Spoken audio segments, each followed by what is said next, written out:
देखिए, अगर आप यूपीएससी एस्पिरेंट हैं और आपने 2-3 अटेम्प्ट दे दिए हैं और कोई पॉजिटिव रिजल्ट नहीं आया है, पॉजिटिव रिजल्ट एज इन आपने प्रीलिम्स नहीं क्लियर किया अब तक, तो मैं आपको एक चीज़ ज़रूर बोलूँगी कि प्लीज़ आपका जो प्लान बी है उस पर अभी से काम करने लग जाओ। मैं आपको ये नहीं कह रही कि यूपीएससी की प्रिपरेशन छोड़ दो अगर आपको वो ड्रीम है तो, बट आपको प्लान बी के बारे में ज़रूर सोचना चाहिए। मैंने अपने पिछले 2 साल से मैं अपने वीडियोस के थ्रू यही बता रही हूँ कि प्लान बी कितना ज़रूरी है। लोगों ने तो अब उसको लेके स्टार्टअप खड़े कर दिए हैं, ठीक है। अभी यूपीएससी की जो कोचिंग इंडस्ट्री के अंदर अभी अभी बड़े बड़े यूट्यूबर आके यही बता रहे हैं कि प्लान बी पे फोकस करो, पॉडकास्ट के अंदर भी यही बता रहे हैं। तो ये इसलिए ज़रूरी है क्योंकि अब लोगों को समझ आ रहा है कि जो पेपर का पैटर्न है वो यूपीएससी की कोचिंग के बियॉन्ड है। ऑल दो अभी भी बहुत सारी यूपीएससी की कोचिंग्स जो है वो इस तरीके को बता रही है कि अरे ये हमारे पेपर में से आया था, ये हमारी टेस्ट सीरीज में से आया था, ये हमारी कोचिंग में से आया था।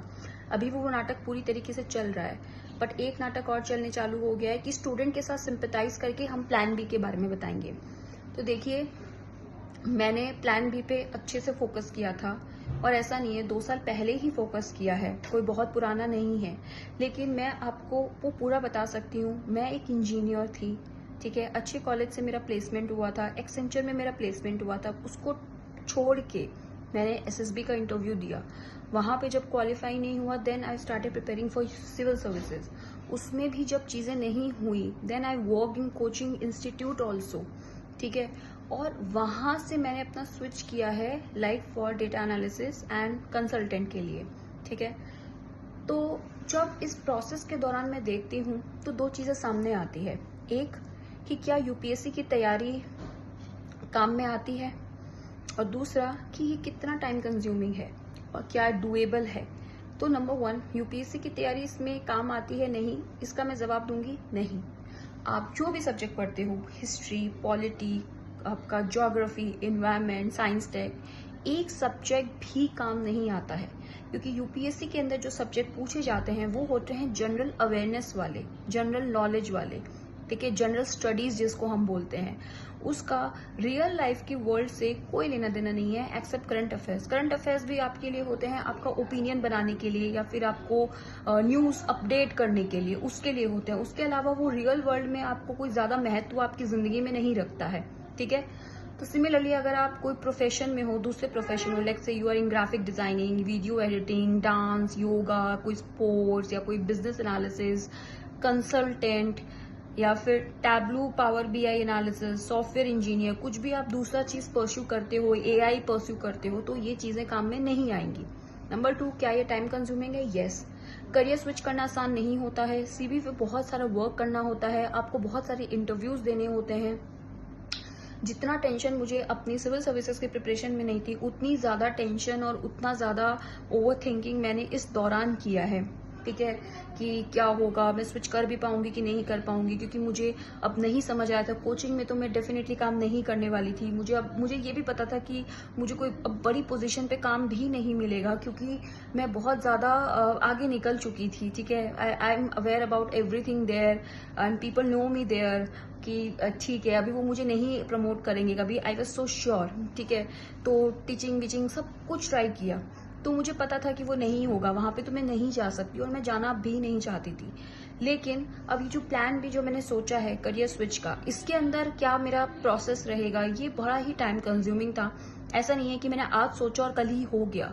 मैंने कंटिन्यूसली 9-10 महीने बहुत सारे इंटरव्यूज दिए, सीवी मिली, रिजेक्ट हुई। इनफैक्ट मुझे जो मैंने 1 साल पहले जो जॉब अप्लाई की थी उनके रिजेक्शन के मेल मेरे पास आज भी आते हैं। अभी भी मैं I am in loop of applying only, क्योंकि I want to get better and better. क्योंकि जिस पोजीशन पे मैं आज हूँ उसमें जब मैं देखती हूँ पीछे मुड़ के तो मुझे लगता है मैं बहुत 10 साल पीछे हूँ, ठीक है। बट मुझे हार तो नहीं माननी है। तीसरा, इज इट डुएबल? यस, बिल्कुल डुएबल है। क्यों डुएबल नहीं है?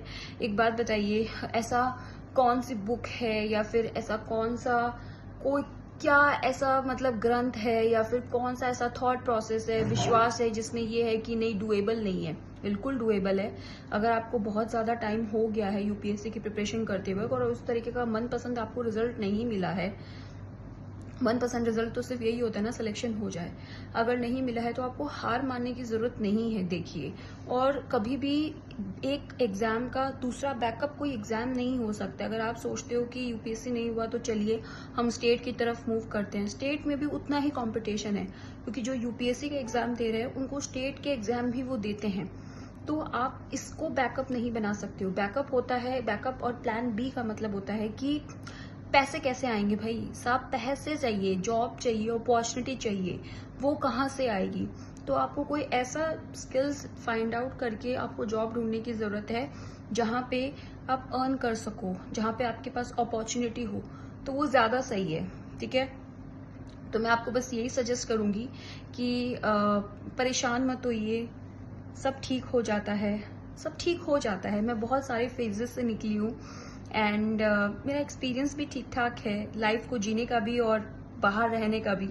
तो मैं आपको बस यही बताऊंगी, इट्स बीन 18 ईयर्स कि मैं अपने पेरेंट्स से बाहर रह के पढ़ाई कर रही हूँ, मीन्स अपने घर पे रह के नहीं, बाहर रह के पढ़ाई कर रही हूँ। तो मैं आपको चीज़ें बता सकती हूँ, बिल्कुल टेंशन मत लीजिए, बहुत नेचुरल है। अगर आप ओवरथिंक करते हो या चीज़ें समझ नहीं पाती या स्टक फील करते हो, आपको दुनिया का कोई इंसान रास्ता नहीं दिखा सकता है। आपकी मदद आप सिर्फ खुद ही कर सकते हो। आप मेरे से सेशन ले लो, किसी और से सेशन ले लो, किसी की थेरेपी ज्वाइन कर लो, कुछ भी कर लो, काउंसलिंग ले लो, लेकिन ultimately you are the one and you are the only one जो डिसाइड करोगे कि एंड में आपको क्या करना है। और आपको अंदर से जो फीलिंग आती है ना कि हाँ मुझे ये करना चाहिए, तो डेफिनेटली आप वही कीजिए। ठीक है, लेकिन साथ में ये बात जरूर ध्यान रखना कि जो भी आपका टाइम है, बुरा अच्छा जैसा भी है अभी, वो जरूर निकलेगा।